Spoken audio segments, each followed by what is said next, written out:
Beaucoup d'entre nous avons des enfants qui ont entre 6, 10 ans. Et souvent, on pose la question, qu'est-ce que tu veux faire quand tu seras grand? Qu'est-ce que tu veux faire quand tu seras grand?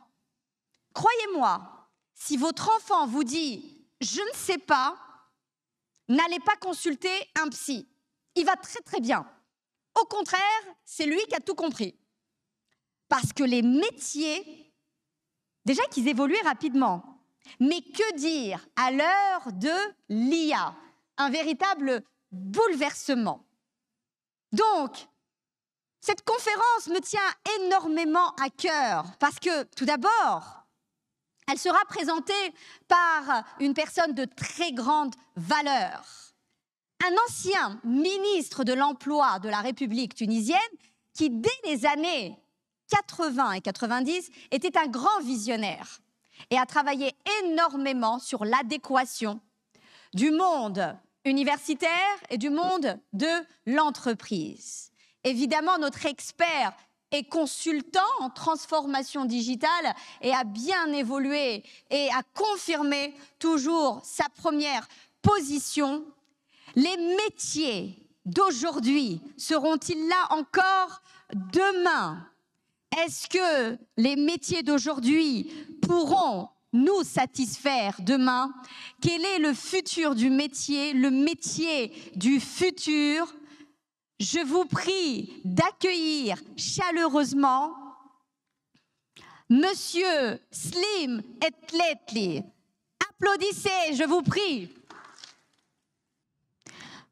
Après Slim, nous aurons donc 2 interventions avant le déjeuner. On va prendre une petite pause avant de nous intéresser évidemment aux ateliers et nous irons soutenir nos kids pour voir. Slim, c'est bon? Bon, je vais commencer le temps que... Le malheur, c'est que j'ai un Mac et des fois, il y a des incompatibilités. Alors, on va le mettre directement. Voilà. Alors, merci. Bonjour tout le monde. D'abord, je suis très heureux d'être parmi vous aujourd'hui pour parler d'un sujet qui préoccupe pas mal de personnes, entre autres des politiques aujourd'hui qui s'occupent de politique publique et en particulier de jeunes. J'ai fait cette conférence dans 2 universités et ça a attiré l'attention de beaucoup de jeunes et d'enseignants. Merci pour les organisateurs de m'avoir invité pour cet exposé auprès de cette magnifique présence.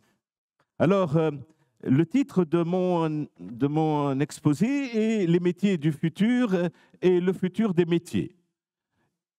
Cela semble un jeu de mots, simplement. C'est très loin d'être un jeu de mots. Les métiers du futur sont des métiers qui vont émerger dans les 10, 15, 20 prochaines années. Et nous allons voir quelles problématiques cela pose. Maintenant, le futur des métiers, ce sont des métiers aujourd'hui qui existent, mais dont le contenu en compétences va totalement changer. Et je prendrai juste 2 ou 3 exemples en médecine. Le chirurgien continuera à être chirurgien, mais il va falloir qu'il apprenne à manipuler un robot. Un médecin chirurgien à Tunis peut faire une opération à distance à Gafsa avec l'aide d'un robot. Deuxième exemple, en médecine, la radiologie. Un radiologue aujourd'hui, d'ailleurs, ce n'est pas lui qui fait un IRM ou un scanner. Le radiologue, en fait, fait des diagnostics. C'est un technicien qui vous fait aujourd'hui la radio, l'IRM ou le scanner. L'intelligence artificielle, aujourd'hui, on le sait, est 50% plus fiable que le diagnostic fait par un radiologue. Et alors la question, que devraient être les compétences d'un radiologue dans le futur? Le métier va continuer. 3e exemple, rapidement, que nous vivons tous les jours, mécanicien automobile. Les mécaniciens, dans le temps, c'était des Italiens qui savaient manipuler une tournevis et qui avaient une huile très fine. Ils règlent le moteur en utilisant un tournevis simplement. Aujourd'hui, c'est terminé. Vous allez dans un garage, il y a quelqu'un qui est en blouse blanche propre d'ailleurs, qui amène un ordinateur, qui le plug, il le connecte à la voiture et il vous fait le diagnostic et il vous change simplement des cartes électroniques. Demain, avec les voitures électriques, ce mécanicien aura nécessairement beaucoup plus d'autres compétences. Et donc, comment on va préparer l'avenir? C'est ça la question. Et ce que je vais vous exposer est le fruit de plusieurs lectures, réflexions par des bureaux d'études, par des think tanks. Il y a un fameux rapport de la Banque mondiale qui a fait beaucoup de bruit, The Future of Work, paru il y a quelques années. Et nous parlons là d'un horizon de 15 à 20 ans. On ne parle pas de demain, on parle d'un horizon de 15 à 20 ans. Et avant de démarrer, j'ai 3 remarques préliminaires ou liminaires. La première remarque, c'est que ceux qui pensent que l'avenir sera une simple projection de notre présent se trompent lourdement. C'est comme conduire une voiture en regardant continuellement dans le rétroviseur. Ma deuxième remarque, c'est que d'abord, je n'ai pas la prétention d'être devin, ni de prévoir l'avenir, ce n'est pas du tout le cas, mais aujourd'hui, il y a des études, des réflexions, des analyses qui nous permettent de cerner les futurs possibles. Je ne sais pas si certains d'entre vous connaissent le magazine Futurible. Futurible, c'est les futurs possibles. Troisième remarque, c'est qu'on ne peut prédire exactement le futur, mais on peut le façonner. Henri Bergson, philosophe français, a dit « L'avenir n'est pas ce qui va nous arriver, mais ce que nous allons faire ».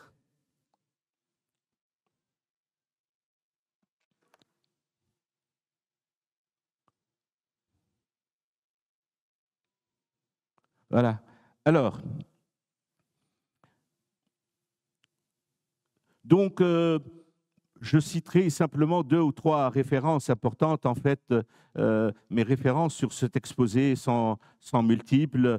Je parlerai de Dell et de l'Institut du Futur, le think tank californien, qui a fait toute une étude.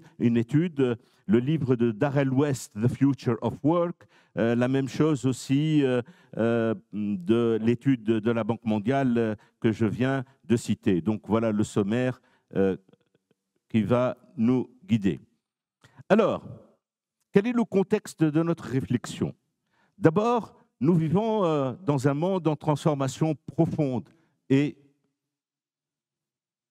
Oh, pardon, je suis en train de passer mes slides alors que c'est là. En transformation profonde et rapide. Alors, transformation est un terme qui n'a rien à voir avec évolution. L'évolution est une dynamique incrémentale. On change d'un état vers un autre, alors que la transformation est disruptive.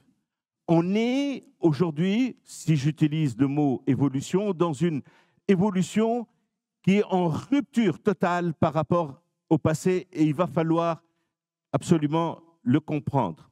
Alors, juste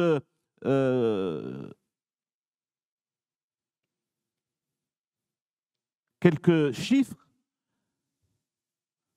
Cette technologie, d'abord 80% des emplois les plus recherchés sur LinkedIn aujourd'hui, 80% n'existaient pas il y a une dizaine d'années.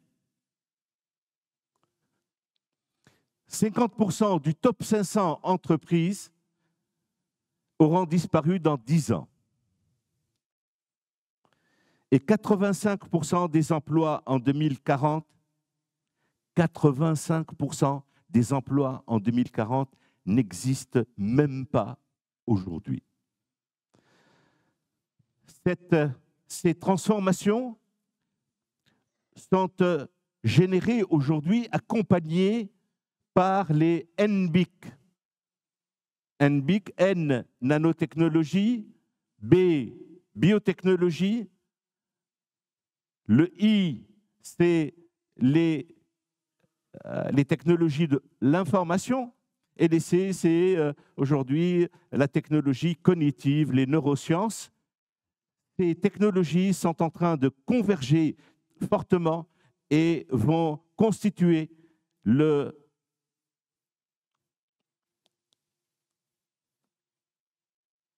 futur du marché de l'emploi. Alors, quelques autres données du think tank californien que je viens de citer, il dit que dans 20 ans, 45% des emplois vont disparaître.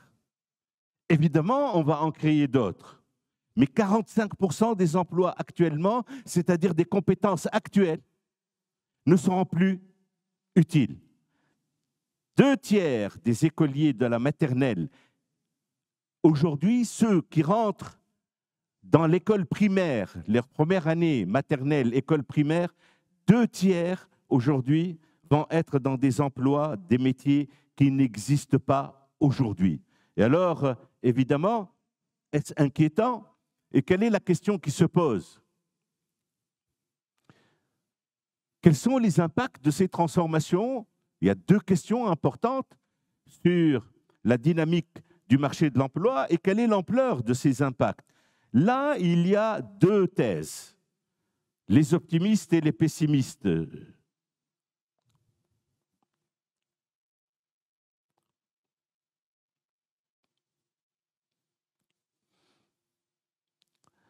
Alors, un courant majoritaire que j'appellerai schumpeterien, Schumpeter a écrit la thèse de la destruction créatrice. On détruit pour créer. On va détruire de l'emploi, mais on va en créer davantage et même plus. C'est ce qui s'est passé au début du siècle dernier avec la révolution industrielle où on a cru que l'industrie et avec les machines, etc., va tuer beaucoup, détruire beaucoup d'emplois. On en a créé en fait beaucoup plus. Ça, c'est la thèse schumpeterienne, Joseph Schumpeter, donc, avec son concept donc, de destruction créatrice. Et les pessimistes, maintenant, qui parlent de création destructrice. Ces nouvelles technologies, la convergence de ces nouvelles technologies va détruire de l'emploi beaucoup plus qu'elle va n'en créer. Et donc, il y aura un chômage de masse. Il y a Pierre-Noël Giraud qui a écrit un fameux livre, L'homme inutile. Useless people. Les gens vont être en chômage de masse, pas parce qu'ils ne veulent pas travailler, mais parce que l'économie ne créera pas autant d'emplois qu'elle n'en a détruit. Et ceci va avoir évidemment une incidence importante sur la mobilité sociale, sur le marché du travail. Alors la réponse se trouve certainement entre les deux. On ne va pas faire de prédiction. On ne sait pas très bien entre les optimistes et les pessimistes. Elle va se trouver probablement entre les deux. Mais la question qui est importante, comment on va préparer les gens à cette nouvelle donne, à ce nouveau monde qui est en train d'émerger. Alors, quels sont les facteurs de risque pour l'emploi, en fait? C'est aujourd'hui l'IA, l'intelligence artificielle, facteur de risque important, l'automatisation et la robotisation, et tout cela, en fait, est lié. Je veux citer l'étude réalisée par Roland Berger qui pointe que 42% des métiers actuels sont automatisables. Goldman Sachs, la célèbre banque d'affaires new-yorkaise, n'emploie actuellement que 2 traders dans son desk trading, alors qu'elle en avait 600. Elle a mené un basculement vers le trading électronique à haute fréquence qui représente aujourd'hui 99% des transactions grâce au recrutement de 500 ingénieurs avec des salaires 5 fois moins importants parce que les traders sont intéressés sur le chiffre qu'ils réalisent, 5 fois moins importants, et qui pilotent simplement, ces ingénieurs, des algorithmes pour gagner des sorts, certes infinitésimales, très faibles gains par transaction, mais il y a des millions de transactions par seconde qui se font sur le web. Les télémarketeurs, remplacés par les chatbots, aujourd'hui, automatisation d'un métier, les conducteurs, vous avez vu certainement aujourd'hui des taxis aux États-Unis sans conducteur, les trucks, les camions sans conducteur, et donc il va y avoir de la destruction. Et je citerai un dernier exemple qui est très récent, le groupe international Inclusive. Le groupe international Inclusive, il est dans la veille médiatique et il se trouve dans la banlieue parisienne, travaille beaucoup avec le ministère de la Défense, ils font de la veille médiatique. Qu'est-ce qui se dit dans le monde, quelles sont les analyses, etc. Ils vont ramasser tout ce qui s'écrit, tout ce qui s'analyse, et ils font des rapports pour leurs clients. Eh bien, On Inclusive, qui a 383 salariés, entre le mois de janvier et juin de cette année, ils ont licencié 217 employés. Ces derniers qui ont été licenciés ont été remplacés simplement par de l'intelligence artificielle. Les emplois de routine, un geste ou un processus aujourd'hui qui est répété 1 ou 2 fois par un humain peut être fait par une machine. Voilà donc les impacts aujourd'hui sur l'emploi. Alors, juste ça aussi, c'est une étude faite par le Pew Research Center et qui estime les pertes d'emploi dans un certain nombre de secteurs. Vous voyez que le secteur de l'éducation qui va être touché avec le e-learning aujourd'hui. Et en bas du tableau, je prends le retail et l'hospitality, c'est-à-dire l'hébergement, les hôtels. Plus de 40% des emplois seront touchés aujourd'hui par l'IA, la robotisation et l'automatisation. Bon, j'avais une vidéo, mais on n'a pas le temps pour vous montrer un magasin Amazon sans caissier, sans aucun employé. Et que tout est dirigé par, aujourd'hui, des robots et de l'intelligence artificielle. Voilà un autre robot, Pina, que j'ai rencontré à Malte, dans un hôtel. Je rentre à l'hôtel à 11h du soir, j'ai un peu faim et je dois commander une omelette. Ben, je tape sur une tablette, la commande va à la cuisine, il n'y a pas de cuisinier, c'est un robot, une omelette, ce n'est pas compliqué, hein. C'est un robot qui vous prépare l'omelette, il appelle Pina, il lui met sur le plateau, Pina monte, pas les escaliers, il monte à l'ascenseur, bon, il peut monter à l'escalier aussi, il sonne et il vous livre le... Pina, quel est son intérêt, Pina? Pina travaille 7 jours sur 7, 24 heures sur 24, 7 jours sur 7, 365 jours. Il a besoin juste qu'on le branche pour qu'il charge sa batterie. C'est tout. Il ne fait pas de grève, il ne demande pas d'augmentation de salaire. Et ça existe. Aujourd'hui, il y a des hôtels au Japon, à Tokyo, entièrement. Alors, oui, Leila est à côté de moi, c'est-à-dire que je dois faire très vite. Alors, il va y avoir une dynamique nouvelle sur les formes du travail, le travail partagé, le travail à la demande, je passe tout ça. Le marché du travail va changer totalement.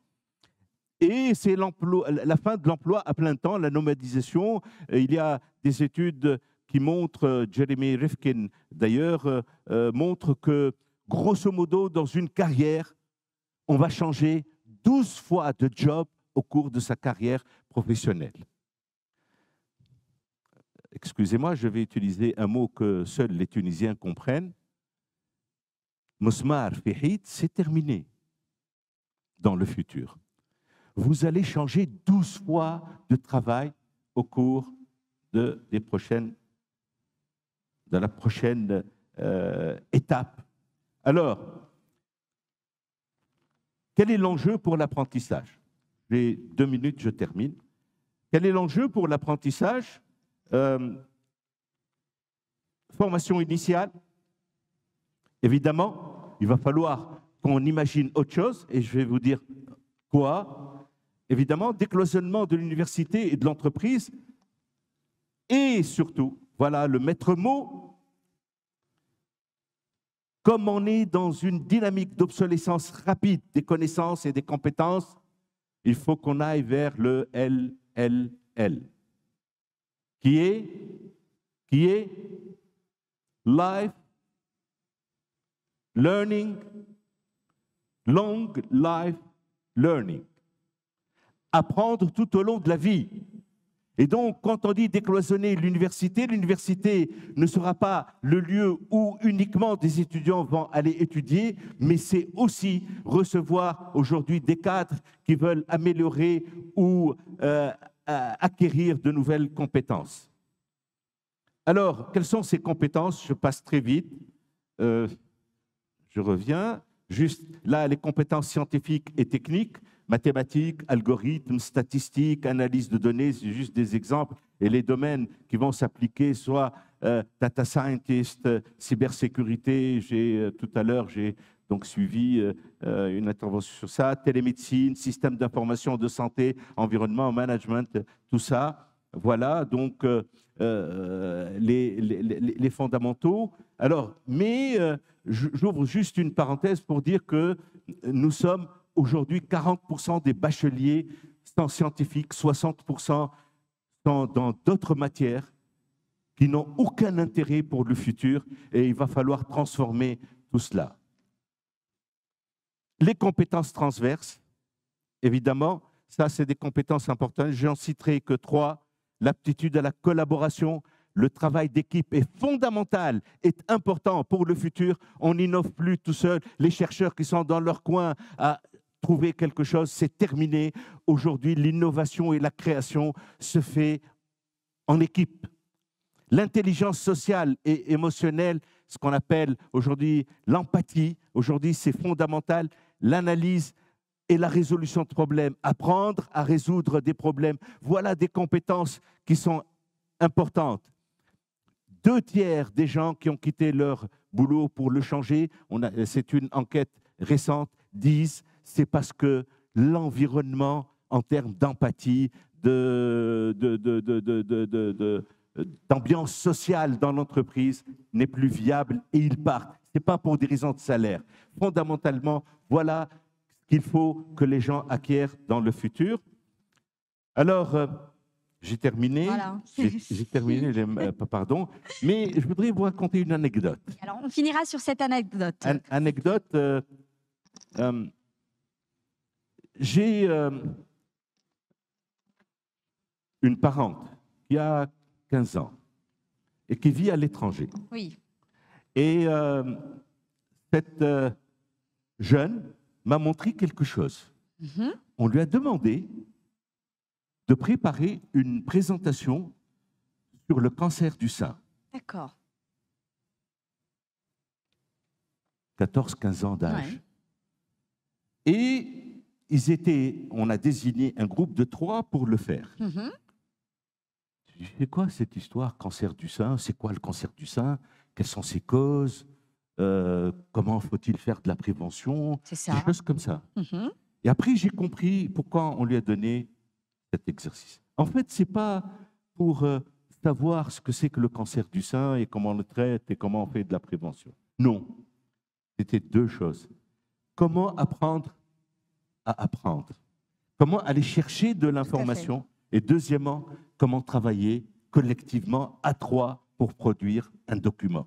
C'était ça, en fait, ce qu'on apprend aux jeunes. L'objectif de l'exercice. Et donc, 2 qualités essentielles. Apprendre à apprendre, mais quand je dis apprendre à apprendre, le plus difficile, c'est apprendre à désapprendre. Tout à fait. Deuxièmement, agilité et interaction. Et en fait, les deux vont interréagir. Quand vous êtes agile, vous bougez, ça vous facilite votre apprentissage et apprendre à apprendre. Et quand vous apprenez à apprendre, ça vous donne un peu plus d'agilité dans votre vie. Voilà, je conclus, si tu permets, ça y est. Alors, ok. Tu me donnes 15 secondes. 15 secondes. 15 secondes. Tout à fait. C'était très riche, très intéressant. Malheureusement, on est pris par le temps, Sislim. Oui, oui. Alors, comme vous avez pu le constater dans mon exposé, hein, toutes les analyses convergent sur un point, c'est que, quelle que soit l'ampleur de la transformation et des impacts, aujourd'hui, les politiques publiques doivent tenir compte et préparer l'avenir. Les gagnants, pays, entreprises ou individus, seront ceux qui sauront anticiper l'avenir en apportant assez tôt les réponses aux multiples enjeux et développements économiques et humains. Merci pour votre attention. Excellente conclusion, on l'applaudit chaleureusement. Merci Sislim, c'était réellement très enrichissant. Je pense que ça va nous permettre de nous poser les véritables questions et de se rendre compte qu'au final, nos enfants ont peut-être tout compris aujourd'hui dans leur mode agile. On a du mal à suivre, hein. Mais ils sont prêts, hein. Ils sont peut-être plus prêts que nous. Donc, il est temps de se remettre en question et il est temps d'apprendre à désapprendre parce que ce qu'on a appris n'est peut-être pas forcément juste ou en tout cas n'est plus d'actualité, obsolète. Merci Sislim. On le remercie encore une fois. Bravo.